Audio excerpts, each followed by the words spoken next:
मेरे प्रिय छात्र छात्राओं, आज हम अध्ययन करने वाले हैं कक्षा 9th में सामाजिक विज्ञान विषय का इतिहास का चैप्टर 2 यूरोप में समाजवाद और रूसी क्रांति के बारे में, जिसमें हम आपको सामाजिक परिवर्तन के युग के बारे में अध्ययन करवाएंगे। सामाजिक परिवर्तन के युग में आज हम अध्ययन करेंगे उदारवादी, रेडिकल और रूढ़िवादिताओं के समूह के बारे में।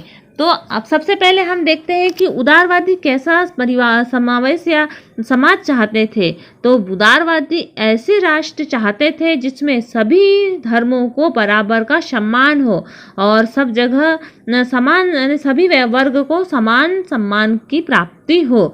और उस समय यूरोप के देशों में प्रायः किसी एक धर्म को ही ज़्यादा महत्व दिया जाता था, जबकि उदारवादी सभी धर्म या सभी धर्म के लोगों को सम्मान देना चाहते थे। उसी समय की बात है जब ब्रिटेन की सरकार चर्च ऑफ इंग्लैंड का समर्थन करती थी। तो ब्रिटेन की सरकार सिर्फ चर्च ऑफ इंग्लैंड का ही समर्थन करती थी और ऑस्ट्रिया और स्पेन की जो सरकार है वो कैथोलिक चर्च का समर्थन करती थी। लेकिन उदारवादी समूह वंश आधारित शासकों की अनियंत्रित सत्ता के भी विरोधी थे।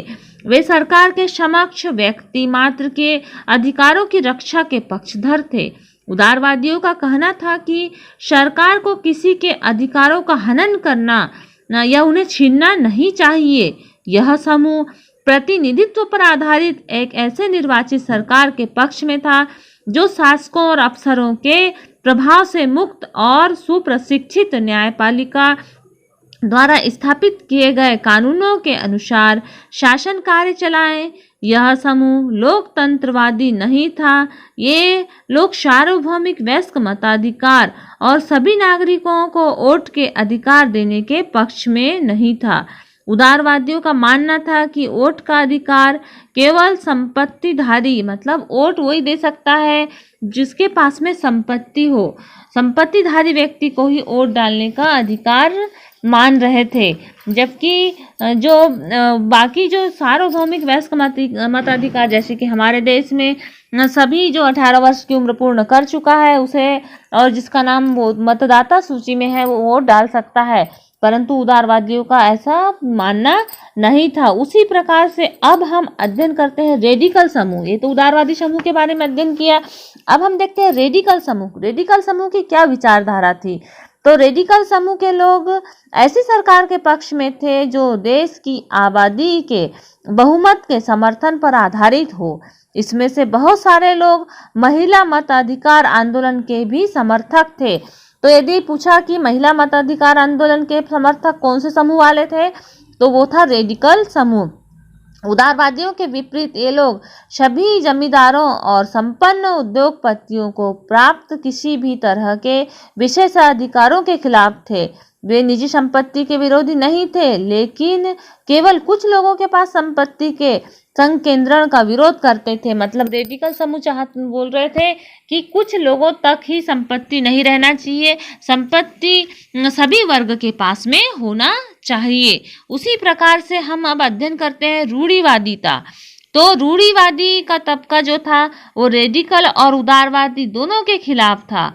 मगर फ्रांसीसी क्रांति के बाद तो रूढ़िवादिता में भी बदलाव की जरूरत को स्वीकार करने लगे और पुराने समय में यानी 18वीं शताब्दी में रूढ़िवादी आमतौर पर परिवर्तन के विचारों पर विरोध करते थे, लेकिन 19वीं सदी तक आते आते वे भी मानने लगे कि जो परिवर्तन आवश्यक हो गया है, परंतु वह चाहते थे कि अतीत का सम्मान किया जाए, मतलब पुराने समय का सम्मान किया जाए, पुराने समय को ठुकराया नहीं जाना चाहिए।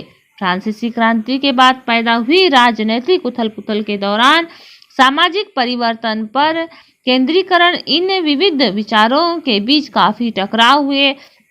19वीं सदी में क्रांति और राष्ट्रीय कायांतरण की विभिन्न कोशिशों ने इस सभी राजनीतिक धाराओं की सीमा और संभावनाओं को स्पष्ट कर दिया। इस प्रकार से जो 3 समूह में बढ़ गया हमारा यूरोपीय समाज, उदारवादी, रेडिकल समूह और रूढ़िवादिता। उसके पश्चात क्या हुआ, औद्योगिक समाज और सामाजिक परिवर्तन का दौर आया। अब आ गया कि जब अत्यधिक मात्रा में औद्योगिकरण किया जाने लगा और औद्योगिकरण ने समाज में किस प्रकार से परिवर्तन लाया, हम आपको इसके बारे में नेक्स्ट वीडियो में आपको अध्ययन करवाएंगे।